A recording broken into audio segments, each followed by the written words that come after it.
In the beginning, God created the universe and a planet called Earth. Humans were formed in God's image to continue God's work.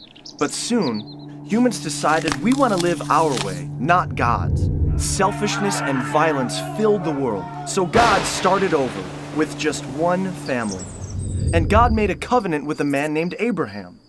The land around you is now yours. Your family will be my blessing to the entire world. In just a few generations, they grew into a large nation named Israel. The Egyptians became fearful and forced the Israelites to be their slaves. Through a humble leader named Moses, God led the Israelites in a great exodus back toward their promised land. Along the journey, God gave laws and commands to help the Israelites follow God's ways. Finally, after 40 years of struggle and complaining in the desert, the Israelites arrived back home in the promised land. In victory, the people worshiped God, but soon after, they turned from God and lived their own rebellious ways. This became a pattern from generation to generation. Israel's greatest judge was Samuel. He followed God's ways and spoke for God as a prophet. He told Israel that God was the only king they ever needed. But they desired to be like the corrupt nations surrounding them and insisted, "We want a human king who we can see to rule over us just like the other nations." So Samuel found a man named Saul to be Israel's first king. His reign began well, but before long, Saul stopped following God's ways and made many bad decisions. So Samuel told Saul, "Because you have turned your back on God, God has rejected you as a king." Samuel's search for the next king led to a courageous young shepherd boy named David. When David grew up to be king, God blessed him and the Israelites greatly. But David was not perfect. He had an affair with a married woman and committed a murder to cover it up. But deep inside, David always loved God and would return to living in God's ways. Known as the poet warrior, he wrote music to God called psalms, heartfelt expressions of prayer, struggle, and thankfulness.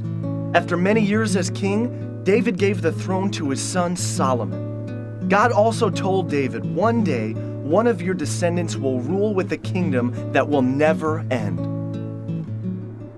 Solomon succeeded his father David, becoming the richest king in Israel's history.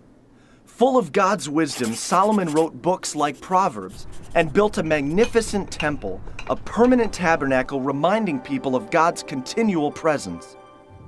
But Solomon strayed from God, marrying corrupt wives who led him into worshiping false gods. Civil war broke out, dividing the country into a northern kingdom called Israel and a southern kingdom called Judah. Soon, both of these kingdoms were led by corrupt kings who ignored God's ways. During this time, prophets were sent as messengers, calling the Israelites to return to God. They warned of the destructive consequences ahead. The prophet Elijah, a wild and rugged man, showed up false prophets by calling on God to give an awesome display of fire. The prophet Elisha followed him, bringing a boy back to life by causing him to sneeze. These prophets challenged the Israelites and their kings to return to God's better ways. But the Israelites would not listen. Distracted in their own rebellion, other nations swept in and conquered both of the kingdoms of Israel and Judah. God's people were forced out of the promised land, and many were taken away to be slaves once again.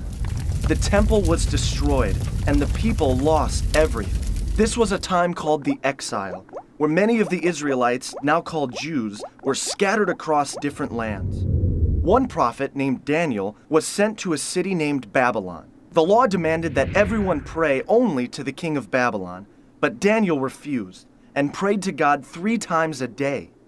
So Daniel was thrown into a pit of hungry lions. But God closed the mouths of the lions, and Daniel emerged the next morning without a scratch.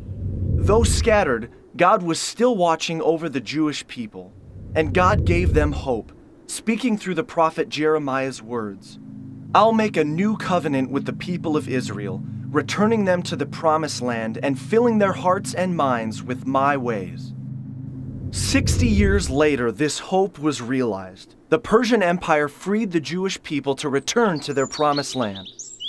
A small number gathered back in the capital city of Jerusalem, and a new, smaller temple was built under the leadership of Ezra. Reunited, they celebrated and shouted with joy. But the elders wept in remembrance of what was lost. Prophets like Malachi and Isaiah pointed to the future and a coming king, a Messiah, one who would fully restore Israel and bring a new kingdom of peace. So the Jewish people waited and hoped, and God would not speak through the prophets again for 400 years.